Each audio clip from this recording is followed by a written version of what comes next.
เอาตอนนี้เบาตูนก็อยู่บ้านพี่น้องเลยอยู่บ้านเบาตูนเองพี่น้องยังบ่ทันได้ไปใส่เทื่อรอท่าทีมงานมาส่งดินพี่น้องเพิ่นว่ามาส่งมื้อนี้ทางเพิ่นก็มื้ออื่นโอ้ยก็จักจังใดเด้เนาะเอากราบทักทายสบายดีแล้วก็สวัสดีพ่อแม่พี่น้องหมดสุขคนก็ยินดีต้อนรับ2อาตูนสแนลเส้นเก่าเส้นเคยเด้อพี่น้องกันเนาะก็อย่าฝ่าเบื่ออย่าฝ่านายกันเด้อพี่น้องช่วงนี้ก็บ่ค่อยได้ไปไสทางทีมงานเฮาก็ยังบ่ทันได้ร่วมโตทางเบานงเพิ่นก็ยังค้างคาอยู่กับบ้านนั่นแหละอยู่กับลูกเต้าเพราะว่ามื้อนี้ทางเบาเตียงเพิ่นมาฮอดพี่น้องเอ้ยนี่ตอนนี้เบาตูนก็อยู่ที่ดินของเบาตูนเองยานว่าบ่ได้มาอัปเดตแล้วทางพ่อแม่พี่น้องว่ามันสิเงียบก็ยังรอท่าอยู่พี่น้องเอ้ยรอท่าทางเพราะว่าเพิ่นยังถมดินเขตนั่นพี่น้องเอ้ยเบาตูนล้มไว้ล้มกับเพิ่นนี่แม่นว่าเพิ่นว่าเพิ่นยังถมดินเขตนั่นแต่ถ้าแล้วเพิ่นสิโทรมาแล้วเพิ่นว่ามื้อนี้แหละเพิ่นว่าเพิ่นสิมานี่ก็จนบ่ายโมงแล้วพี่น้องเอ้ยเพิ่นยังบ่ทันได้มาเทื่อเพิ่นยังบ่ทันได้ติดต่อมาเทื่อก็จักสิว่าจังได๋พี่น้องเนาะเพราะว่าทีมงานขุดดินนะมันมีจักกลุ่มจักทีมบ่ฮู้ว่าคนเดียวกันบ่ที่เบานงกับเบาตูนติดต่อมึงสิลองโทรหาเบานงก่อนโทรหาเบานงก่อนเพิ่นเพราะว่าเมื่อวานเนี่ยก็ติดต่อหาเบานงเพิ่นไปหามองนั่งก่อนไปน้องเอ้ยเมื่อวานเบาตูนก็ติดต่อหาทางเบานงเพิ่นก็ว่ามือนี้ต่อหาตามบอลตังกองก่อนไปน้องเอ้ยตังกองก็แบบง่ายๆเลยเอาแบบนี้เลย โอเคพี่น้องเดี๋ยวนั่งเล่นอยู่นี่ก่อนมานั่งเล่นอยู่สวนนี่แหละเบาเจ็บเป็นเสร็จมามีอย่างน้อโทรหาเบานงก่อนพี่น้องว่าทางดินเป็นสิว่าจังใด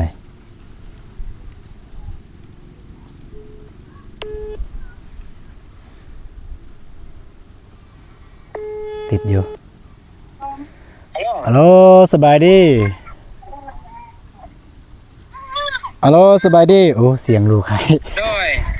ได้ถ่ายคลิปอยู่เด้อด้วยสบายดีเด้อด้วยสบายดีเลยด้วยอยู่ใส่ตอนเบาต้นอยู่เพื่อนด้วยอ๋ออยู่ใส่เนี่ยอยู่เพื่อนบ่ตรงนี้ว่าให้เหี่ยวแล้วว่าสิโทรถามเรื่องดินนี่แหละเพิ่นว่าจังไดเพิ่นยังบ่ทันโทรหาอ้ายเนี่ยเพราะว่าอ้ายบอกให้มื้อนี้แหละว่าให้โทรหาเด้อถ้ามีหยังว่าสิมาก็เพิ่นว่ายังค่านั่นอยู่ยังค่าคนดินให้เขาแหละเพิ่นว่าประมาณอาทิตย์นึงนี่ได้บ่เพิ่นว่าอ๋อด้วยบนใหม่ก็ลองโทรถามเบิ่งบนใหม่อันเท่าได้แล้วก็นัดเขาแล้วก็บอกเขาว่าบ่เอาก็แล้วคนใหม่เพิ่นก็ว่าจังซั่นคือกันว่ายังถมดินให้เขาอยู่ได้ก็รอถามเบิ่งเดี๋ยวอ้ายสิโทรหาเพิ่นกี่หน่อยนี่อ้าวเข้าใจหลายอ้ายมีแต่ตอนแรกนะทางเบาเตียงเพิ่นสิเข้าไปเด้อบ้านหังเพิ่นสิเข้าไปไปหาเพิ่นอยู่หาบางทีอ้ายบ่ได้ไปหั่นนะนี่ได้ไปดอกเพราะว่าเบาทรายกับเบามิกเพิ่นเข้าไปแล้วไปเท่แหละถ้าว่าเจ้าวางก็เข้าไปหาน้องแน่ได้ถ้าวางอยู่บ่น้องก็ว่าสิพาเด็กน้อยไปในเมืองได้มาพี่บ่โดยเมื่อในเมืองอะไรเมื่อเด็กน้อยนะเด็กน้อยอยู่บ้านเด็กนักกีฬาเตะบ้านโดยสิมาเตะบ้านบ่น้องบ่ได้เตะแต่ว่าพาเด็กน้อยไปซิเป็นโค้ชเป็นโค้ช เป็นโค้ช โดย โอเคโอเค โดยเอานั่นละ เดี๋ยวเดี๋ยวทางอายจะโทรหาเด้อ โดยนั่นได้แล้วบอกเด้อ โดย ได้ โอเคโอเคขอบใจหลาย โดยบ่มีพี่น้องเอ้ยก็โทษหลายๆเด้อที่นุ่งทรงสันพี่น้องเอ้ยเพราะว่าอยู่เฮือนยังบ่ทันได้อาบน้ำอาบท่าซ้ำพี่น้องก็ว่าไม่ใช่สิมาแจ้งเรื่องนี่แหละเรื่องย่านว่าพ่อแม่พี่น้องว่าเป็นจังได๋คือสาแท้บอกก็มาแล้วเซาก็มาแล้วและที่เว้ากันไว้คือถมดินต่อแล้วเป็นหยังคือสายังบ่เห็นที่ถมดินคือจังซี่แหละพี่น้องเนาะก็คือสูงนั้นมันอยากง่ายแน่เพราะว่าเพิ่นมาถมเขตเฮาแล้วเฮาอยากได้ยามใดเฮาก็บอกเลยเพิ่นมาส่งเลยและช่วงนี้คือเพิ่นไปถมเขตอื่นนะเขตเขาเขตพุ่นแหละเขตคือเฮาในเขต6ส่วนนี้เพิ่นไปถมเขต1เขต2เขต3พุ่นแหละก็เลยมันอยากยากแน่เพิ่นสิมาแต่ว่าเพิ่นก็สิมาเพิ่นว่าสิมาอยู่หลังจากถมเขตนั้นแล้วเพิ่นก็สิมาเขตนี้อีกแบบนั้นพี่น้องเนาะนั่นมันเป็นทีมงานคนเด่นเอาบัดนี้ก็บ่ได้มีหยังหลายพี่น้องเนาะก็บ่ตูนก็ติดตามข่าวคือกันพี่น้องติดตามข่าวทางพี่น้องฝั่งไทย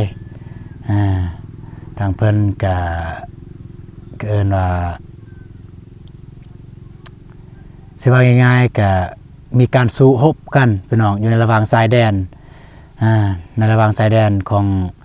ไทยกับเขมรมีการสู้รบกันก็อยู่ชายแดนอยู่แถวจังหวัดศรีสะเกษสุรินทร์เพิ่นสู้รบกันพี่น้องเอ้ยบ่ตูนก็ได้ติดตามคือกันทางพุ่นจักสิว่าจะได้เฮาละผู้น้อยผู้เด็กผู้น้อยผู้ต่ำก็คือทางพี่น้องทางฝั่งไทยเนาะก็เห็นใจเห็นอกเห็นใจประชาชนอันนี้เฮาก็จักสิว่าจังใดเรื่องของผู้ใหญ่เดือดร้อนถึงเด็กน้อยสิว่าง่ายๆซะเรื่องของผู้ใหญ่เดือดร้อนถึงผู้น้อยผู้ที่บ่ฮู้หยังก็ติดตามเบิ่งอยู่ข่าวพี่น้องเนาะก็หลายเรื่องบ่ตูนเบิ่งข่าวไทยในปัจจุบันนี้ที่บ่ตูนเบิ่งก็คือเรื่องของนักข่าวสุพนัทนัดปงผู้ที่ว่าก็ถูกวางยาไซยาไนด์ก็ติดตามคือกันพี่น้องก็ติดตามคือกันแล้วก็เรื่องในระหว่างชายแดนก็ติดตามหลายนะพี่น้องเอ้ยบ่ว่าเรื่องกีฬาซีเกมฝั่งไทยที่มีดราม่าว่าตอนทีมชาติลาวกับทีมชาติเวียดลงไปเตะบ้านทีมชาติทางเจ้าภาพเพิ่นบ่ได้เปิดเสียงเพลงอันนี้บ่ตูนเข้าใจได้บางเทื่อมันเพลงมันพังก็มีแล้วก็เข้าใจได้ว่าทางฝั่งไทยก็ว่าเรื่องความพร้อมเพราะว่าทางในประเทศเจอปัญหาแบบนี้บ่ว่าไฟน้ำท่วมปัญหาชายแดนนี่โอ้ยก็คือโคกพี่น้องเอ้ย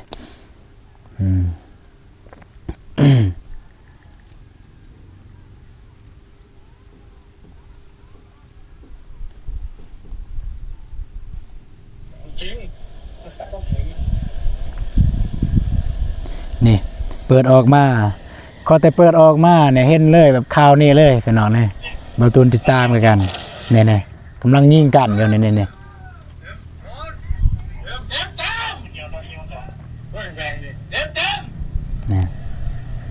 กำลังยิงกันคาเมนเพิ่นเขียนว่าคาเมนโดนเต็มแอบซุ่มในตาควายเพิ่นว่า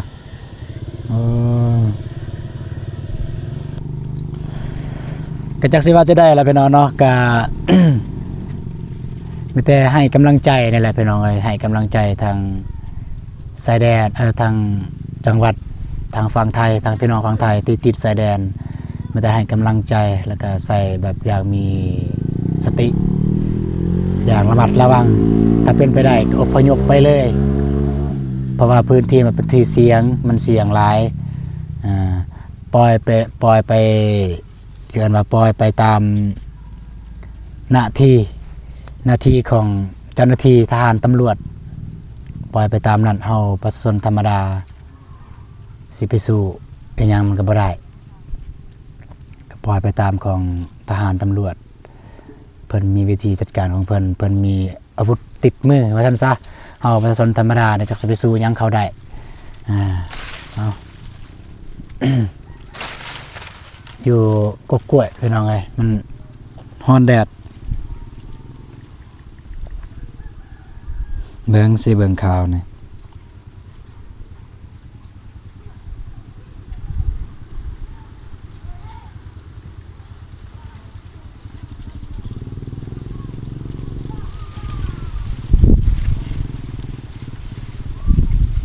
และตะซอยงาดำเข้มและจะ เช้าวันนี้นะคะมีกรณีของฝ่ายกัมพูชาค่ะใช้ทั้งอาวุธปืนเล็กและอาวุธวิถีโค้งยิงเข้ามาล่าสุดนี้มีกำลังพลเสียชีวิต1 นายนะคะรวมถึงบาดเจ็บอีก4 นายนายกรัฐมนตรีวันนี้ยกเลิกภารกิจในการลงพื้นที่ชายแดนไทยกัมพูชาก่อนนะคะเรียกถกความมั่นคงนะคะประชุมกันด่วนในเวลา 9 นาฬิกาค่ะจากสถานการณ์การปะทะกันที่บริเวณชายแดนไทยกัมพูชาต่อเนื่องตั้งแต่เมื่อวานนี้ 7 ธันวาคม 2568 ซึ่งทหารฝ่ายกัมพูชาได้โจมตีเข้ามาก่อนในพื้นที่ภูผาเหล็กพลานหิน8 ก้อนอำเภอกันทรลักษณ์จังหวัดศรีสะเกษล่าสุดในวันนี้ 8 ธันวาคมพลตรีวินไทยสุวารีโฆษกกองทัพบกเปิดเผยค่ะว่าตั้งแต่ช่วงเช้ามืดที่ผ่านมาได้มีการปะทะกันในพื้นUnlock your stay for less with app exclusive prices. Download the free booking.com app today.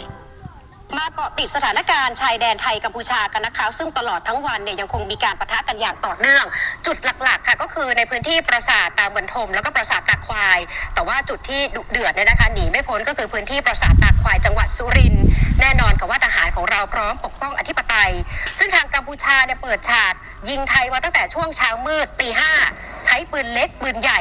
อาวุธยิงสนับสนุนต่างๆเข้ามาจนเป็นเหตุให้กำลังพลของไทยเราได้รับบาดเจ็บแล้วก็เสียชีวิตในพื้นที่ช่องบกอำเภอน้ำยืนจังหวัดอุบลราชธานีต่อมาทางฝ่ายกัมพูชาเปิดพื้นที่การปะทะเพิ่มเติมอีกหลายพื้นที่เลยค่ะในช่วงเช้า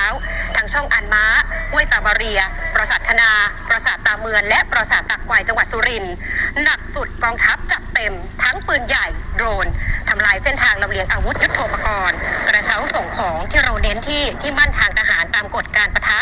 เช่นเดียวกับกองทัพอากาศส่งเครื่องบินขับไล่ F-16 ถล่มตึกคาสิโนที่ใช้เป็นฐานที่มั่นทางทหารแล้วก็ส่งอาวุธมาทำร้ายไทย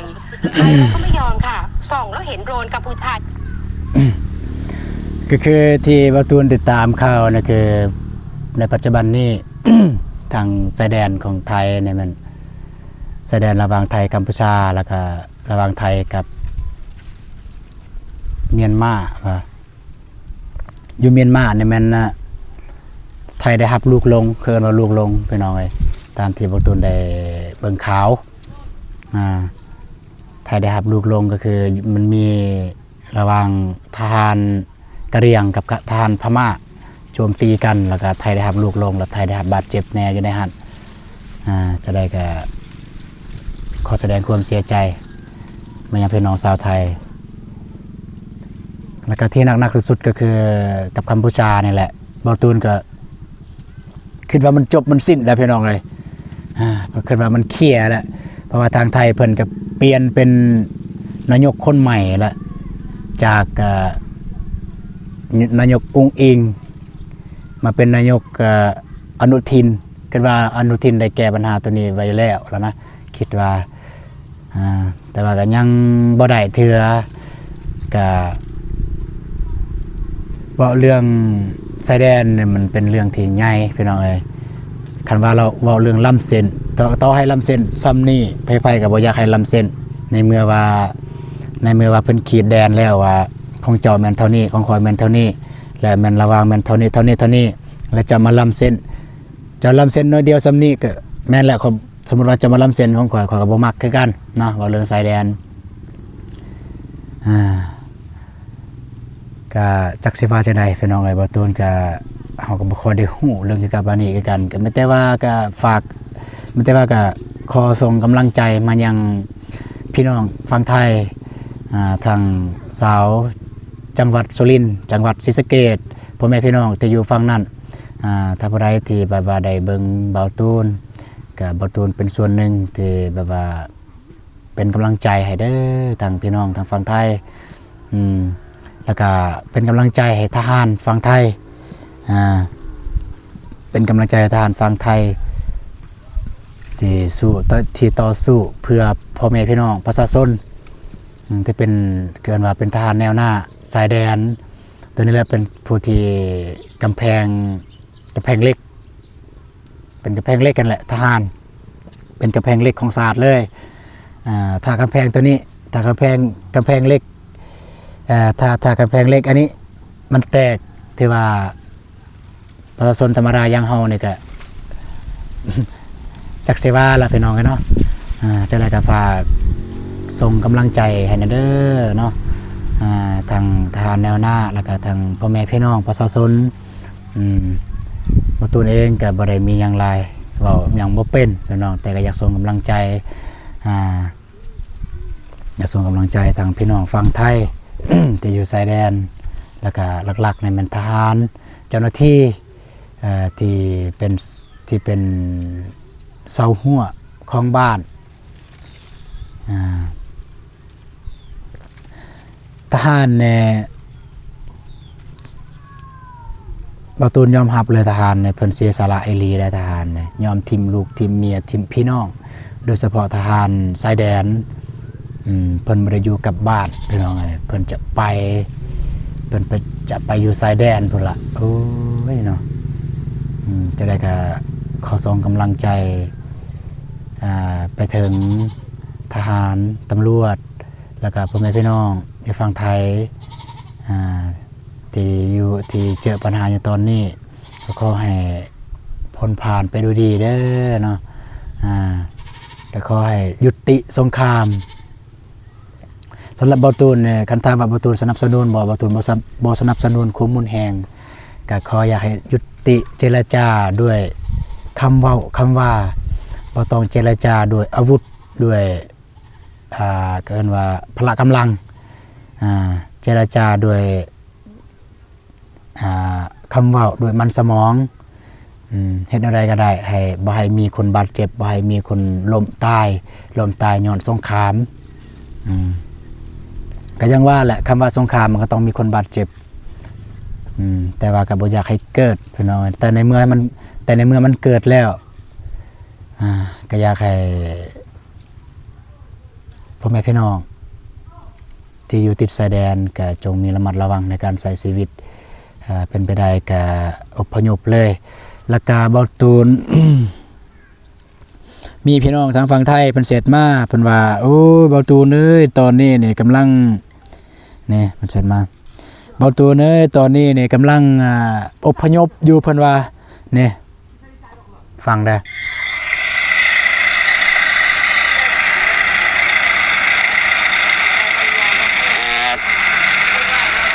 อพยพอีกแล้วรอบ2แล้วครับพี่น้องเอ้ยนี่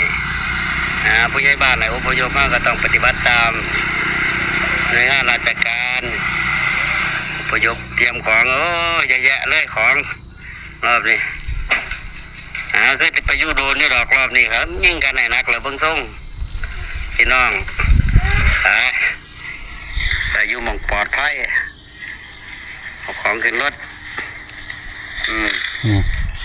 ก็คือทางพ่อเพิ่นเสร็จมาเพิ่นว่าเพิ่นก็ติดตามเฮาตลอดนั่นล่ะเพิ่นว่าบ้านพ่ออพยพแล้วเด้อเพิ่นว่าปืนใหญ่ยิงกันนักแล้วอตูนเพิ่นว่าสงสัยจะได้ย้ายไปอยู่ลาวเพิ่นว่าโดยตัวนี้ก็ถ้าเป็นไปได้ก็ย้ายมาอยู่แบบว่าย้ายมาอาศัยชั่วคราวก็ได้ถ้าได้นะนี่บ่ตูนบ่สิได้ดอกนี่มาอยู่ดินนาเฮือนของบ่ตูนนี่ก็ได้มาปักหลัก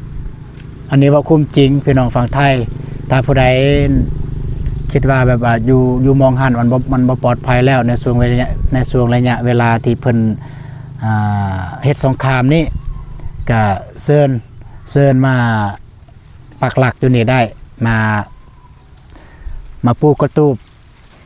อยู่บ้านบ่ตูนนี่ได้ขอแต่มีใบเบอร์ครบสุดใบเบอร์เอกสารในการเดินทางเอกสารในการเข้าเมืองครบสุดมาได้พี่น้องอันนี้เว้าตุนว่าแท้อีต้นพี่น้องเอ้ยอีต้นทางพี่น้องทางฝั่งไทยอยู่ชายแดนพุ่นล่ะไอ้ต้นถ้ ถ้าผู้ใดอยากมาถ้าผู้ใดมาได้ก็มาเลยพี่น้องเอ้ยอันนี้เว้าแท้เลยมาพักอาศัยสัวข่าวอยู่นี่อยู่บ้านเบาตูนเองเอามาปลูกกระต๊อบนั่นแหละปลูกกระตูบซื้อผ้าบัตรมาปลูกก็ได้เพื่อความปลอดภัยอันนี้เว้าแท้เลยพี่น้องเอ้ยบ่ได้เว้ายอกอันนี้เว้าแท้ก็คิดว่าที่ดินนี่ก็คำสมมุติพี่น้องฝั่งไทยสมมุติพี่น้องฝั่งไทยเพิ่นมาเนี่ยโอ้ก็ได้หลายครอบครัวเติบมาอยู่นี่ แต่ก็บ่ได้หมายความว่าได้อยู่แบบตัวอย่างมาเป็นเฮือนบ่แม่นก็อยู่ติดกันเลยปลูกกระตูบเบิ่งแนวนี้แล้วก็รู้สึกอีตนพี่น้องทางฝั่งไทย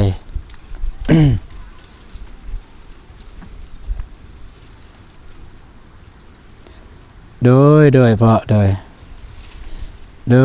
พอโดยจึงได้ก็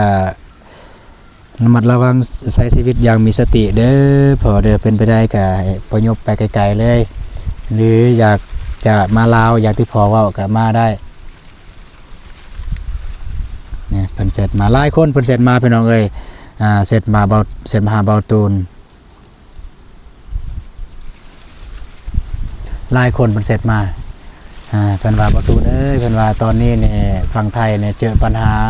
สงครามให้เบาตูนอัดคลิปส่งกำลังใจเพิ่นแน่เบาตูนก็จักสิส่งกำลังใจแนวใดแต่ก็ปฏิเสธบ่ได้ตัวนี้เขาต้องได้ส่งแน่นอนเพราะว่าลาวกับไทยเนี่ยเว้ารวมแล้วเนี่ยลาวกับไทยเนี่ยมันบ่แม่นแต่เพื่อนบ้านบ่แม่นละตามความรู้สึกของเบาตูนมันบ่แม่นแต่เพื่อนบ้านตั้งเป็นอายเอื้อน้องกันมันคล้ายๆคือเบาตูนเคยเว้าหั่นแหละสำหรับเบาตูนรู้สึกเนี่ยกับระหว่างลาวกับไทยเด้อระหว่างเบาตูนกับคนไทยว่าซั่นซะเบาตูนรู้สึกว่าตัวอย่างแบบอยู่ฝั่งลาวคือจังซี่เนาะพ่อของเบาตูนอยู่ลาวและไอ้น้องของเบาตูนไอ้น้องของพ่อของเบาตูนมันอยู่ฝั่งไทยเบาตูนรู้สึกแบบนั้นเลยเป็นพี่น้องแบบนั้นเลยเบาตูนรู้สึกกับไทยได้จนแบบบ่มีแนวสิเว้านะพี่น้องทางฝั่งไทยกับเพิ่นนะส่วนหลายกับเพิ่นเป็นคนดีทางฝั่งไทยถ้าว่ามีบ่คนบ่ดีมันก็มีอยู่ไสมันก็มีหมดอยู่ลาวมันก็มีคนบ่ดีคนที่เอาเปรียบปานน่ะมีแต่มันก็คนดีหลายกว่าว่าซั่นซะตามพี่น้องฝั่งไทยคือกันมันก็คนดีหลายกว่าคนบ่ดี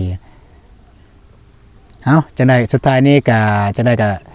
ขอส่งกำลังใจมายังพี่น้องฝั่งไทยนะเด้อที่อยู่ชายแดนแล้วก็ขอส่งกำลังใจทางพ่อแม่พี่น้องประชาชนที่อยู่ติดชายแดนบ่ว่าแต่จังหวัดศรีสะเกษอุบลสุรินทร์พุ่นและจนฮอดภาคใต้พุ่นและระว่าภาคพุ่นบ่ทางพม่าพุ่นก็ขอส่งกำลังใจเด้อให้ทางพี่น้องทางพุ่นแล้วก็ที่สำคัญมันส่งกำลังใจให้ทางทหารแนวหน้าราชการที่กำลังปฏิบัติหน้าที่จะได้ก็ขอให้กลับมาอย่างปลอดภัยอย่างน้อยๆก็ให้ได้กลับมาเห็นครอบเห็นครัวก็ยังดีพี่น้องเลยเนาะ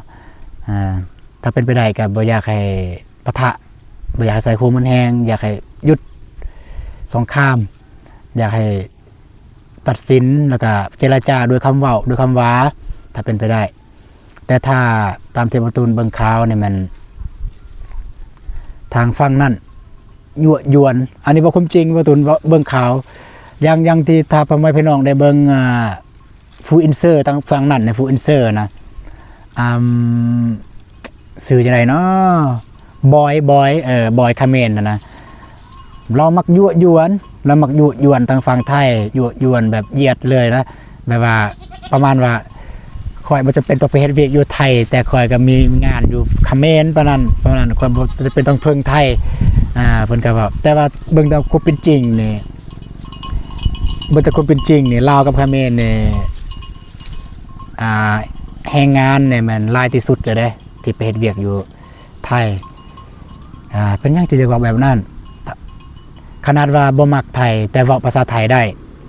นั่นแสดงว่าแต่ก่อนเนี่ยผู้นั้นเนี่ยเคยอาศัยประเทศไทยเคยหากินอยู่แผ่นดินไทย ในเมื่อเคยหากินอยู่แผ่นดินไทยแล้วมาว่าแบบนั้นก็บ่เข้าใจคือกันแต่สำหรับบ่ตูนเองก็บ่เคยเว้าบ่เคยเหยียดบ่เคยว่าเลยทางใดก็เป็นเพื่อนเป็นหมู่เป็นเอื้อยเป็นอ้ายเป็นพ่อเป็นแม่เป็นหมู่เป็นฟูงหมดก็ ที่สำคัญเฮาก็ฮักกันบ่จำเป็นต้องมีสงครามเฮาอยู่แบบความสงบเอาสำหรับคลิปนี้ก็บ่มีหยังหลายบ่ตูนก็มีแต่สิขอจบคลิปที่นี้ก่อนเนาะก็ก่อนอื่นหมดต้องขอขอบคุณขอบใจหลายๆทั้งผู้ใหญ่ใจบุญและFCทุกท่านที่ติดตามรับชมคลิปของบ่ตูนตั้งแต่ต้นคลิปจนจบคลิปเนาะสุดท้ายสุดนี้ก็ขอให้พ่อแม่พี่น้องที่อยู่ฝั่งไทยจงอยู่ดีมีแรงสุขภาพแข็งแรงเด้อก็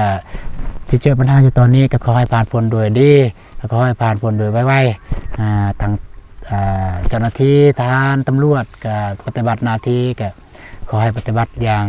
ปลอดภัยแล้วก็พ่อแม่พี่น้องประชาชนก็ขอให้ปลอดภัยทุกคนเด้อต่างพี่น้องทางฝั่งไทยโอเคเนาะสำหรับคลิปนี้ก็สิได้ขอตัวลาไปก่อนพี่น้องเนาะก็บางเทื่อก็สิได้ไปมื้อนี้บางเทื่อก็สิได้เข้าไปตอนแรง